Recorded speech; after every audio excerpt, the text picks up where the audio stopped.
kita bersama pakar kita untuk membincangkan pasal Pakar hari ini. Perubatan Kesihatan Awam di bahagian Kawalan Penyakit KKM ataupun Kementerian Kesihatan Malaysia. Kita ada Dr. Faizul Izzwan Mustafa bersama dengan kita pagi ini. Assalamualaikum Doktor. Waalaikumsalam Zul. Alhamdulillah sihat. Masalah darah tinggi ni, ialah orang cakap tadi macam lazim, biasa dalam kalangan rakyat kita ni.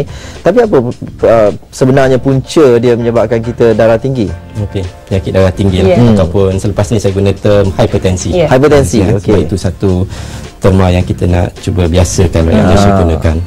Kenapa darah tinggi tu tak best? Darah tinggi ni Dia membawa konotasi yang lain mungkin. pelbagai situasi yang menyebabkan tekanan darah kita boleh naik. Darah tinggi. Tapi jadi hanya kerana stres, tapi hipertensi ni merujuk kepada penyakit tu sendiri. Darah tinggi. Perkataan Inggerisnya of course hypertension lah. Okey. Jadi kita educate penonton kita. Jadi hipertensi. Jadi penyakit ni seperti mana yang disebut oleh Nadia tadi, memang ramai rakyat Malaysia yang mengidap hipertensi. Survey kita yang terkini kita lakukan pada tahun 2011 menunjukkan hampir 5.8 juta rakyat Malaysia yang dewasa mengidap darah tinggi ataupun hipertensi. Jadi mungkin kita bercakap mengenai penyakit itu dahulu. Tanda-tandanya lah apa agaknya yang orang kata yang seseorang tu alami yang memungkinkan dia ini menghidap hipertensi. Yang saya nak tekankan di sini bahawa kebanyakan individu yang mengidap hipertensi tidak mempunyai gejala. Okey. Itu yang kita nak Dia tak tekankan. tahu pun. Dia tak tahu pun. Memang penyakit ni penyakit senyap. Right? Sebab itulah yang kita sarankan untuk semua rakyat Malaysia melakukan saringan kesihatan. Medical check-up dan screening. Sekurang-kurangnya bukan hanya kita cek tekanan darah, tetapi juga kita cek berat kita. Tengok kita punya body mass index, tahap gula kita, tahap kolesterol. Percaya tadi kita bersembang-sembang mengenai kolesterol, betul? Sebab semua keadaan situasi ini menyumbang kepada penyakit yang kita panggil penyakit tidak berjangkit lah. Seperti sakit jantung, seperti stroke, angin ahma, seperti diabetes. Jadi kita boleh lihat hipertensi ini sebagai satu faktor risiko utama yang menyebabkan seseorang individu mendapat stroke dengan serangan sakit jantung. Itu yang membuatkan kita risau mengenai bilangan rakyat Malaysia yang semakin ramai mengidap hipertensi. Ini menyebabkan semakin ramai rakyat Malaysia yang mengidap heart attack, sakit jantung dengan stroke. Sekarang pun data daripada kemasukan ke hospital Kementerian Kesihatan, penyebab utama kemasukan ke hospital adalah sebab serangan sakit jantung dan juga stroke, angin ahma. Okey. Jadi kalau kita dah tahu senarionya begitu kan, 5.8 juta, apa agaknya yang punca utama? Adakah pemakanan, lifestyle-nya, stresnya, tempat kerja, bebanannya, macam-macam yang boleh menyumbang kepada masalah hipertensi kita? Betul. Memang yang menyebabkan hipertensi ni kita panggil multifaktorial. Pelbagai faktor yang saling berinteraksi antara satu sama lain. Tapi jika saya terpaksa pilih satu faktor risiko yang utama, saya akan sentuh mengenai pengambilan garam secara berlebihan. WHO, pihak Pertubuhan Kesihatan Sedunia, menyarankan pengambilan garam sebanyak 5 gram sahaja sehari. 5 gram ni kalau kita nak lihat dalam macam satu sudu kecil garam. 5 gram satu sudu kecil garam. Sudu teh tu. Itu satu hari. Sudu teh. Pengambilan satu hari. Satu hari itu banyak tu saja sebenarnya. Dan juga saya kena tahu antara lelaki dan wanita ataupun peringkat umur ataupun keturunan bangsa, apakah yang mungkin, adakah ia ada pengaruh juga mempengaruhi darah tinggi ni? Darah tinggi. Nanti kita baliklah pasal garam tu. Lain-lain faktor risiko yang utama di Malaysia, kita dapati bahawa sejarah keluarga. Bermaksud jikalau mak atau ayah ataupun adik-beradik lah, kita panggil first degree relative lah. Kalau dah pakcik, nenek tu dia jauh sikit. Jadi anda berisiko lah, bukan hanya hipertensi, tetapi juga diabetes, penyakit jantung. Itu satu. Yang kedua, gaya hidup yang tak sihat lah. Maknanya dia kurang aktif. Sebab dia kurang aktif, makan secara tak sihat, badan dia pun obes ataupun berlebihan berat badan. Ini antara faktor-faktor risiko yang menyebabkan kejadian hipertensi. Oleh garam tadi, kita ada buat kajian menunjukkan bahawa pengambilan garam rakyat Malaysia ni hampir 2 kali ganda daripada saranan. Maksudnya 10 gram? Hampir 10 gram. Tapi bila cakap mengenai garam ni, sebagai seorang doktor, bila saya cakap pasal garam, pesakit hanya bayangkan serbuk yang warna putih itu sahaja. Dia terlupa bahawa di Malaysia sumber garamnya pelbagai. Kita panggil tersembunyi, hidden salt. Contohnya doktor, saya rasa Kicap. Kicap, okey. Dia tak terfikir. Tomato sauce, chili sauce, oyster sauce, fish sauce, serbuk perasa, cube perasa. Bila saya sebut garam, dia tak terfikir yang ikan masin dia makan. Dia tahu garam dia yang sebut yang putih tu je. Yang benda-benda lain yang masin ke yang diproses, makanan diproses pun dia tak tahu yang ada garam di dalamnya. Especially yang proses. Kan katakan you beli nugget. Yang popular sekarang sebagai satu fast food yang mudah disimpan di rumah kan, letak kat freezer. Itu pun datang senang. Okay, kandungan garamnya pun tinggi. Daging yang berproses, belum cakap pasal telur masin. Jadi bukan masalahnya tak boleh makan, masalahnya kita makan kerap sangat dan banyak sangat. Okey. Dan itulah faktor penyumbang utama kepada hipertensi. Okey, baik. Kita sentuh lebih lanjut lagi seketika nanti, tapi kita ada pemanggil sekarang ni. Kita beri laluan kepada pemanggil kita dari Singapura. Hello. Ya, Pak Aisyah. Assalamualaikum. Waalaikumsalam. Halo, Assalamualaikum. Selamat pagi satu Malaysia. Selamat pagi. Teruskan. Saya Arisha. Ya. Saya nak tanya doktor. Abang saya ni darah tinggi. Tapi bukan saja daripada abang lah, kadang-kadang teman-teman kan. Tapi saya nak tahu adakah darah tinggi ni macam efek kelakuan dia. Kadang-kadang dia makan ubat tu untuk kontrol tahap darah dia jangan tinggi kan. Tapi kadang-kadang kita tengok kelakuan macam sikit aja macam melenting. Panas marah. Adakah ini efek daripada darah tinggi ke? Ataupun macam selalu darah dia naik up aje. Kalau kita cakap yang baik pun macam up. Macam mana saya nak kontrol orang macam ni? Okey, baik. Terima kasih banyak-banyak Puan Arisha. Terima kasih doktor. Terima kasih. Kita ada satu lagi pemanggil. Dari Kelantan, Cik Wan. Hello, Assalamualaikum. Waalaikumsalam. Saya ada satu soalan nak tanya kepada doktor. Silakan. Okey, doktor. Assalamualaikum. Waalaikumsalam. Saya nak tanya, adakah sifat panas baran ni dan suka marah-marah ni dia boleh lead to hypertension? Okey. Sama ada yang orang suka marah ni, yang orang stres ni, dia boleh menjadi penyebab kepada darah tinggi ataupun hypertension. Itu saja. Assalamualaikum. Terima kasih. Dua-dua tanya pasal panas baran. Dia dua soalan yang berbeza, tetapi satu yang reverse, satu yang Okey. Jadi mana kita boleh jawab mana satu dulu Puan sebenarnya? Okay, kita cakap mengenai personality lah. Personality manusia ni pelbagai-bagai. Baik. Ada yang penyabar, ada yang panas baran. Kebanyakannya daripada proses kita membesar lah kan. Macam mana kita punya personality kita kan, sama ada kita penyabar, siapakah role model kita, apakah yang kita pelajari masa kita kecil. Adalah beberapa penyakit yang menyebabkan seseorang bertukar personality daripada penyabar menjadi pemarah. Tapi hipertensi bukanlah satu penyakit yang menyebabkan seseorang menjadi yang penyabar, berubah personality-nya begitu. Jadi kita tak payahlah sentuh penyakit tu kan. Jadi berubah topik pula. Adakah seseorang yang mudah marah lebih cenderung mengidap hipertensi? Itu soalan yang tadilah saya kita boleh ringkaskan. Saya berpendapat di sini bahawa seseorang yang cepat marah lazimnya dia kurang daya untuk menangani stres. Kita semua menghadapi pelbagai tekanan di tempat kerja, di rumah. Bagaimana kita menangani stres, itulah yang membezakan kita, sama ada kita ni tenang, cool saja, ataupun kita stres sikit aja kita dah mula gelabah, dah mula berkecamuk.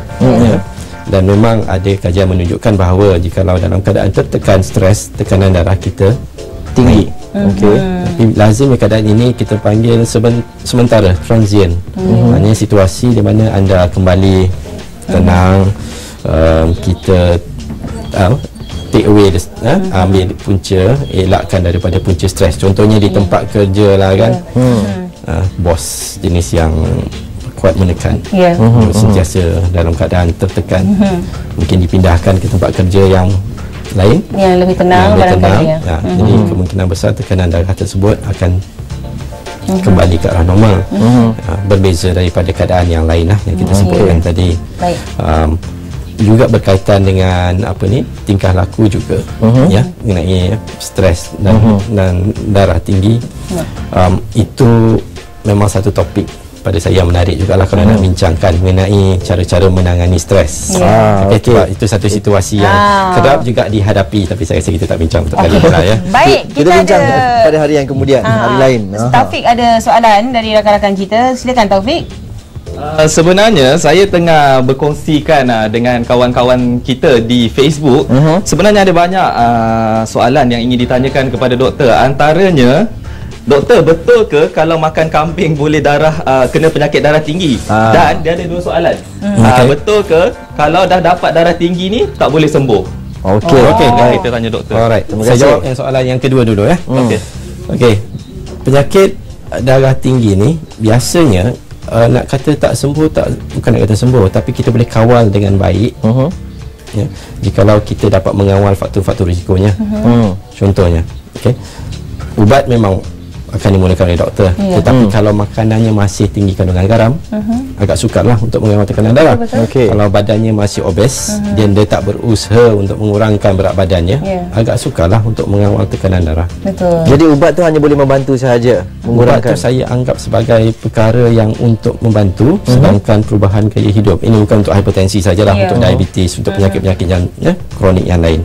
Memang perubahan gaya hidup tu penting. Tadi kita ada bercakap tadi soalan mengenai ubat untuk yang daripada Singapura tadi. Saya baru ingat dia kata makan ubat untuk mengawal gejala. Tujuan ubat kita bagi tu untuk mengawal tekanan darah, untuk mengurangkan risiko mendapat sakit jantung dengan stroke.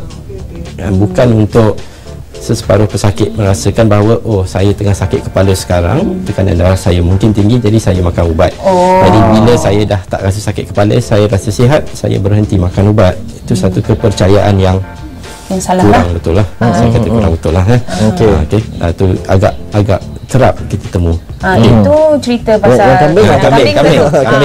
kambing ni saya tiada kita panggil fakta saintifik yang menyokong bahawa pengambilan kambing, tapi saya syak bahawa cara kita menyediakan kambing tersebut yang menyumbang kepada tekanan darah ataupun rasa pening. Ini pun ada faktor psikologi jugalah. Kalau daripada kecil kita dah diajar bahawa makan kambing banyak akan pening. Tangkap kali ini. Sebab dia agak unik untuk rakyat kat Malaysia. Kalau tanya dengan rakan-rakan mungkin di di luar negara, di Arab Saudi ke mana Arab Saudi ke baik di China ke, kepercayaan ini tiada. Jadi mungkin saya nak bersetuju jugalah dengan doktor, sebab bila kita makan tu kan dengan lemak-lemak yang lemak tu yang sedap itu katanya.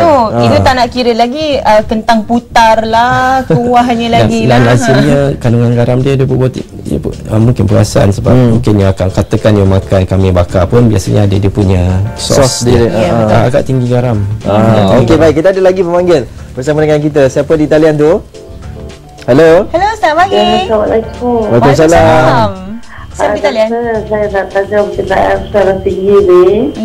Saya ni daripada keturunan. Okey.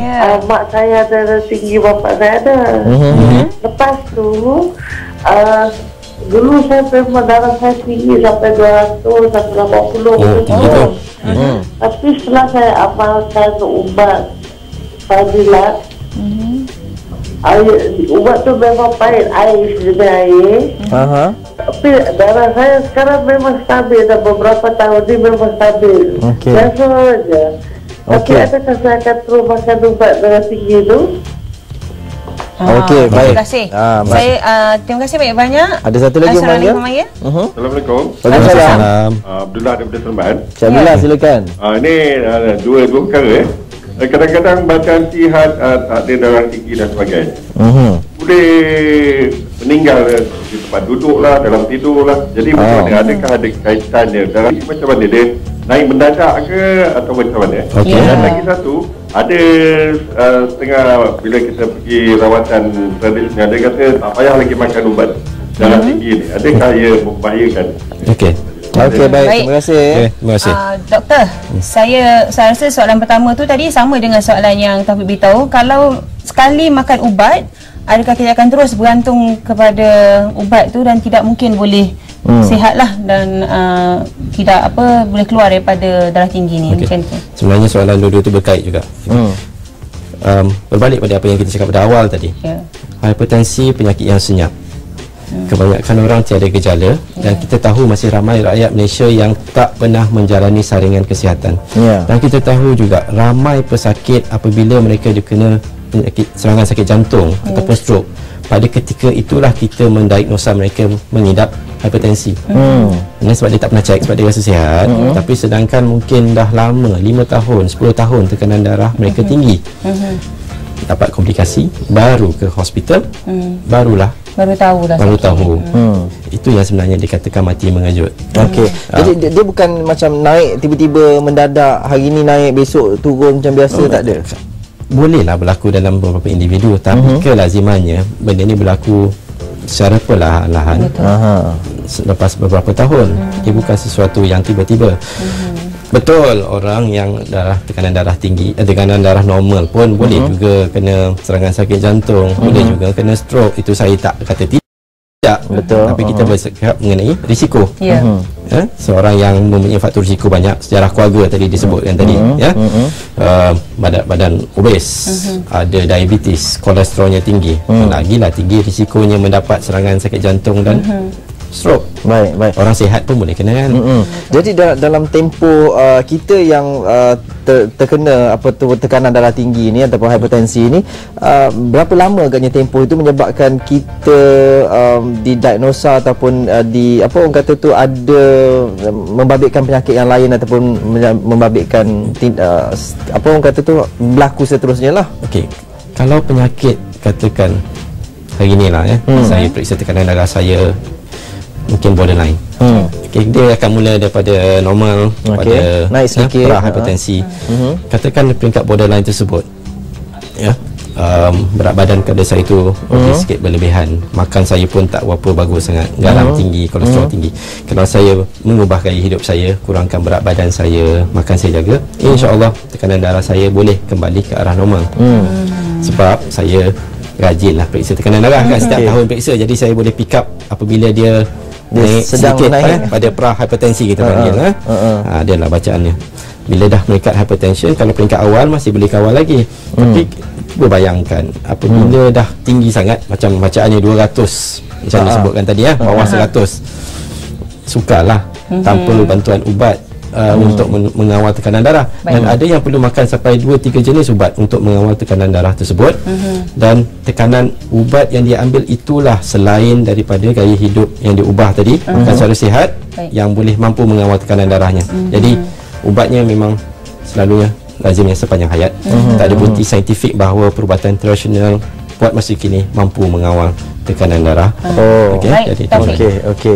Saya ada soalan kepada doktor di Facebook, namanya Syah. Dia ingin bertanyakan kepada doktor, adakah makan ubat darah tinggi boleh memberi kesan kepada buah pinggang dan sendi? Soalan lagi satu yang agak kerap dibincangkan. Ubat yang diberikan untuk darah tinggi tidak merosakkan buah pinggang. Masalahnya sekarang ramai rakyat Malaysia apabila mereka datang mendapatkan rawatan, berjumpa doktor, penyakit mereka dah kita panggil advance, sudah mempunyai komplikasi, baik hipertensi, baik diabetes. Jadi itu yang jadi kepercayaan bila makan ubat buah pinggang rosak, sedangkan buah pinggang dia dah memang nak rosak dah pun, sebab dah lama sangat dia tunggu, dah lama dalam keadaan macam tu, dia jumpa doktor, doktor baru cuba nak kawal dengan ubat. Bagus betul lah. Jadi itu memang ramai. Jadi ubat darah tinggi memang direka cipta untuk pengambilan jangka masa panjang. Betul, ubat darah tinggi ada beberapa kesan sampingan. Contohnya ada individu yang boleh buat dia rasa pening sikit, mudah pitam, tapi dalam sebilangan kecil saja. Majoriti tiada masalah. Kenapa saya kata bagus? Mesti misteri tersebut telah pun terjawab. Jadi kita nak terus jawab lagi misteri pemain-pemanggil kita. Baik, ada siapa di talian tu? Halo, selamat pagi. Assalamualaikum. Waalaikumsalam. Tuan, Assalamualaikum tuan. Waalaikumsalam. Saya lah Kopral Kamarudin daripada cawangan pengangkutan IPK Johor Bahru. Baik, silakan. Baik, silakan. Saya doktor kadang-kadang ni kan tuan. Saya kadang-kadang bila saya berdiri macam kepala saya tu macam nak pening apa semua kan. Kedua bila saya kena satu tekanan kerja tu tak ada lah. Bila macam saya nak marah je apa ni tuan kan. Nombor dua kadang-kadang saya berjalan tu kadang-kadang kalau macam naik tangga tu macam apa ni bukan tak bermaya, kadang-kadang macam apa ni badan tu berat tak ringan lah tuan. Tak macam dulu lah kan badan saya berat kan. Kemudian nak buat kerja pun kadang-kadang nak bangun pun macam apa ni macam power tak ada lah macam tu. Ini berat badan berapa ni Lance Corporal? Memang berat badan saya memang gemuk. Gemuk tak gemuk lah dalam lebih kurang dalam 90 apa ni kilogram lah. 90 tapi saya kira Corporal tinggi ya. Ya. Okey. Baik, terima kasih banyak-banyak. Tuan saya ada buat apa ni cek apa ni medical lah kan. Ya. Saya ada buat apa, tapi dia ada cakap lah, dia kata Encik tak boleh buat apa ni macam pemikiran yang agak jangan marah kata dia. Tekanan kerja kata dia. Macam tu lah apa ni tuan. Baik, terima kasih banyak-banyak. Apa ni soalan saya tuan. Terima kasih apa ni tuan doktor. Baik, terima kasih. Terima kasih tuan doktor. Baik, seorang lagi pemanggil di talian. Terputus nampak lainnya. Tak apa, kita jawab dulu. Jadi tema yang sama tadi kan, stres. Betul lah. Jadi itu pun satu tajuk yang pada saya menarik lah. Mungkin elok satu sesi, satu segmen. Agaknya lepas ni kalau kita ada lah tekanan ataupun hipertensi ni, kita perlu bertenang, jangan marah-marah. Itu boleh membantu. Itu memang boleh membantu. Tapi macam saya katalah, dalam situasi kerja sekarang kita ni ya, di mana sebagai pejabat awam dan saya sebagai pejabat awam terms of responsiveness, kepantasan untuk menjawab dan situasi di mana semuanya terkejar-kejar, ramai saya rasa pejabat awam dalam situasi yang samalah, stres di tempat kerja. Dan stres ni boleh menyebabkan pelbagai gejala sebenarnya. Sukar tidur, insomnia, sakit kepala, cepat marah, gastrik, yang teruk sikit dia akan rasa susah nafas, tak bermaya, nak bangun. Yalah, bayangkan ini sebenarnya tu saya kata stres ni sendiri satu topik yang menarik kan, tapi dia agak besar juga. Dan doktor, nak cakap pasal stres ni kan, dan juga buat pemeriksaan saringan kesihatan ni, ada orang yang bila pergi ke klinik ni dia stres, bila pergi ke hospital dia takut, jumpa doktor dia takut. Ada juga orang tu dia nampak bil je dia stres. Jadinya bila nak buat pemeriksaan, nak ambil darah, tekanan darah ke pam dia dah stres, jadi mungkin doktor baca tu, oh ini stres ni darah tinggi. Tadi yang Lance Corporal tu dia kata kan, dia menjalani saringan. Saya rasa bagus lah tu. Walau bagaimanapun saringan sekarang ni lah, pada saya situasi semasa tak perlu berlaku di klinik sahaja. Kebanyakan kalau kita nampak majlis-majlis perhimpunan ramai kan, kerajaan apa-apa, pasti akan ada booth yang untuk memeriksa tekanan darah. Kadang-kadang ada kempen kesihatan di kompleks-kompleks membeli belah. Jadi betul ada orang dia agak nervous. Betul lah. Tak tengok murah, dia tengok alat. Ya Allah, Akbar. Tapi sekarang alat untuk periksa tekanan darah contohnya dari segi kos dah murah dah murah. Dah boleh beli kat rumah. Handphone kita lagi mahal atas meja ni pun. Jadi kalau nak kita panggil dilaburkan sedikit duit untuk membeli alat untuk kesihatan, saya rasa kita boleh pantau sendiri di rumah. Jadi untuk orang-orang yang gemuruh nak jumpa doktor, buat di rumah. Kalau ada satu mesin sebenarnya yang elok kita buat pemeriksaan setiap hari kalau ada kat rumah, tak perlu setiap hari. Untuk orang muda macam Zul, alhamdulillah, buat saringan kesihatan setahun sekali ataupun 2 tahun sekali memadai. Tapi orang yang ada penyakit kenalah periksa lebih kerap. Jikalau tekanan darah tak terkawal, kalau stabil, 3 bulan 4 bulan sekali pun memadai. Baik, kita ada pemanggil di talian. Hello, selamat pagi. Hello. Hello, Assalamualaikum. Waalaikumsalam. Saya Nuriah Muhammad Ali daripada Kulim, Kedah. Ya, Puan Nuriah, teruskan. Ya, umur saya 42 tu. Saya ada minyak darah tinggi, kencing manis dan juga kolesterol lah. Jadi saya nak tanya doktor, macam mana pemakanan yang sesuai lah untuk yang minyak penyakit macam ni. Kadang-kadang saya rasa sesak nafas lah. Okey. Bila jumpa doktor kata jantung saya okey. Setakat buah pinggang pun okey kan. Nak tanya doktor pemakanan yang okey. Pemakanan ya. Baik. Terima kasih Puan Nuria. Terima kasih doktor. Terima kasih. Baik, pemanggil seterusnya. Hello. Hello, Assalamualaikum. Waalaikumsalam. Hajah Kalsum di talian. Saya. Teruskan. Saya nak tanyalah doktor. Saya ni tak ada penyakit. Tapi selalunya saya ni macam darah gemuruh gitu. Itu kenapa? Ada tanda-tanda apa itu ya? Ni berdebar tu kenapa? Bila berdebar? Kalau cakap macam ni ada pula gigil macam tu. Bila dia cakap depan orang pun selalu darah gemuruh. Kenapa Cakap telefon ni pun darah gemuruh tak macam tu? Takut bila nampak orang lelaki je gemuruh tu lain. Terima kasih Puan Hajah. Okey, Hajah. Assalamualaikum. Waalaikumsalam. Soalan pertama doktor mengenai pemakanan. Makanan ni agak sukar untuk dijawab. Bukan apa? Sebab saya tak tahu apa yang pesakitnya suka makan. Apakah yang dia biasa makan, apakah yang dia tapi secara generiknya tu bila orang yang sudah terkena penyakit ni macam apa yang itulah secara generiknya perubahan kepada pemakanan tu kena di customize khusus untuk pesakit tersebut. Tapi secara amnya sebab bila saya kata kurangkan garam, kurangkan kolesterol, kurangkan lemak, pesakit sukar nak faham apa maksudnya tu. Kan tu yang maksud saya sukar untuk saya jawab, kecuali memang saya kata dia kena bincang dengan doktor dia sebab kalau doktor dia tahu apa yang dia biasa makan hari-hari, kan apa waktu dia makan, apa yang dia tak suka makan, apa yang dia sanggup ubah. Sebab ada orang kata saya doktor tak boleh tak makan ikan masin doktor, itulah nikmat saya sambal belacan jadi kalau doktor kata, kalau saya kata kena kurangkan, dia tak sanggup, jadi kita kena carilah apa yang dia sanggup ubah. Itu maksud saya. Tapi sebagai dari segi konsep saya rasa kebanyakan pesakit dah faham dah. Tapi memang semua kena tawar ke macam mana? Tak semestinya. It's about balance. Dan buat sedikit perubahan sedikit demi sedikit supaya kita boleh melatih lidah kita supaya biasa. Contohnya garam. Kalau kita secara perlahan-lahan mengurangkan kandungan garam kita bubuh dalam masakan secara sedikit demi sedikit, selama beberapa bulan, lidah kita akan menyesuaikan diri dengan kandungan garam yang lebih rendah. Jadi kita akan rasa makanan itu tak sedap. Tapi bila orang daripada luar datang, dia akan rasa tawar. Sebab hebeh ni masak. Jadi perubahan boleh dilakukan secara sedikit demi sedikit dan perubahan kena dilakukan secara berkekalan. Sebab ni bukan macam apa ni kita panggil diet yang fat diet. You buat sekejap, lepas tu you tak tahan, you berhenti. Dah kurus, okey makan balik.